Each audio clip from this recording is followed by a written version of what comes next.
how to set reminders in Asana. In this video, I'll show you how to set reminders in Asana. So to get started, go ahead and open your browser and then open asana.com and then sign into your account. And then head over into the project where you want to set reminders to.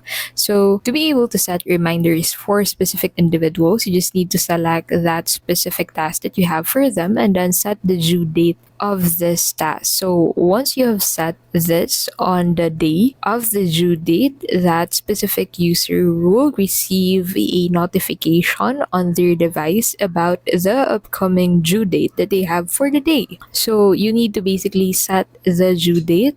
You can also set this to repeat if this is a recurring task to be able to set recurring or ongoing reminders. So the due date is a very important part of each task since this will allow them to get notified about the deadline of their task. And that is how you can basically set reminders in Asana. With these tools, Asana becomes your personal assistant, nudging you at the right time, keeping your team aligned, and making sure nothing slips through the cracks. If this video was helpful, please don't forget to give this video a like and subscribe for more videos like this.